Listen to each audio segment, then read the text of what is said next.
'Yan, may nagtanong sa atin kung ano daw yung mga agency dito sa Czech Republic na magandang lipatan. So, wala akong masyadong alam about diyan, pero ako po ay under ng Grafton Recruitment Agency. So, kung kayo'y nandito na sa Czech Republic, puwede niyong i-search ang kanilang website at do'n kayo magtanong kung meron silang, hiring pa na ng work na dito sa Czech Republic.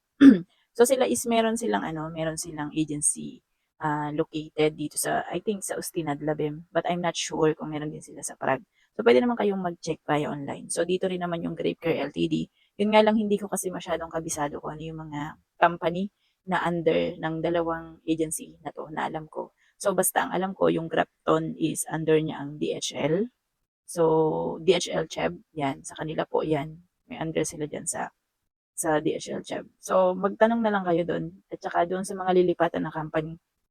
Ang pinakahalos matunog lang dito na, magandang company na malilipatan is ang Lee& Co and tsaka yung Tatra.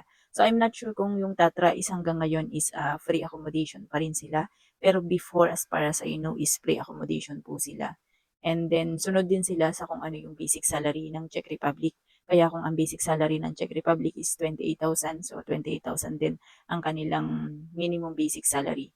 So, yun yung alam ko na information and sa lian ko naman is same lang. Okay din daw doon sa lian ko, yun nga lang medyo mahirap daw talaga yung trabaho kasi I'm not sure ha, pero nabanggit lang sa akin na may mga frozen foods daw kasi doon and then medyo mabigat din yung trabaho. So, actually, before is naging isa siya sa gusto kong lipatan ang lian ko nung bago lang ako dito.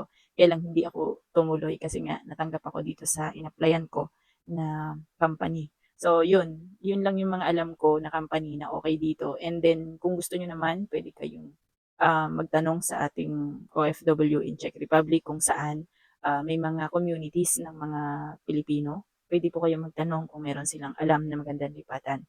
So, hindi kasi ako fan ng masyadong mataas yung sahod tapos may bayad yung accommodation. Mas, prepare ko kasi na, average yung sahod pero libre yung accommodation, which is yung company ko ngayon is gano'n, average lang yung sahod, pero libre po yung accommodation namin. Kaya kahit paano yung sasahurin namin, for example, sasahod kami ng, nasa 28,000 for example, walang overtime, 26, 28,000 walang overtime. So, malinis na po yun na mare-receive namin siya, dahil wala nga kaming, babayaran na bahay, wala rin kaming babayaran na electricity. So, ang kakaltasin lang namin dun is yung pamasahe namin, sa pagkain namin and yung sa data namin. And, meron naman kasing iba na nag-o-offer na mataas talaga yung sinasahod, inaabot siya ng nasa 40 plus yung sinasahod. Yun nga lang pagdating sa accommodation is magbabayad sila ng kanilang accommodation kaya parang yung taas din ng sahod is nababawasan din siya. So, yun yung kaibahan namin sa ibang mga company. So, kung ako man siguro, magustuhan kong lumipat ng company, siguro ang hahanapin ko talaga is yung, free accommodation talaga. So, mas maganda kasi talaga yung palo kapag free accommodation, wala ka na talagang iisipin.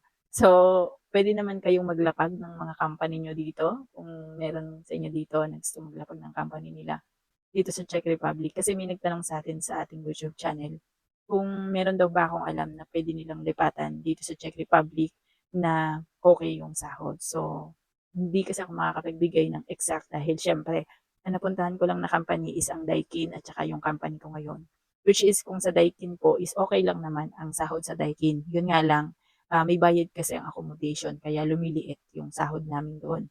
Pero kung walang bayad ang accommodation, okay lang kasi sumusunod ang Daikin sa law ng Czech Republic kung magkano ang basic salary. Pero dahil nga may bayad ang accommodation namin doon, nung time ko is nasa 6,500, kahit sumasahod ako nung time na yun, way back 2022, ng nasa 29,000 kapag nabawasan na po siya ng mga tax at saka ng accommodation ko. Talagang ang natitira lang sa akin is nasa 18 to 19,000 pesos. Especially dahil bago lang ako noon, so wala pa talaga akong bonuses nung mga panahon na yun and wala rin akong, overtime. So yun lang, sana nakatulong ako sa inyo and sana dun sa makakapanood na nandito na sa Czech Republic, tulungan natin yung iba, lapag kayo sa comment section natin ng company na alam niyo na okay para sa inyo or kung nasaan man kayo ngayon. So lapag lang kayo para dun sa iba nating, naghahanap ng work. Naghahanap daw sila ng work dito sa Czech Republic na puwedeng malipatan kasi siguro maliit yung sinasahod. So, yun naman talaga yung mostly nagiging reason kaya tayo umalis sa company natin dito sa Czech Republic. Hindi dahil sa nahihirapan tayo sa trabaho, pero most of the time talaga is dahil maliit yung kinikita natin sa ating trabaho.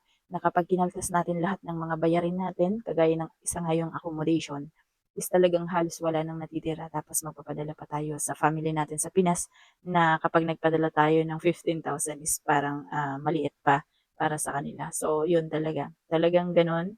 So, lapag lang kayo, no, para dun sa iba nating communities na gusto rin na lumipat. For example, gusto lumipat dun sa company nyo. Yan, magsabi lang kayo.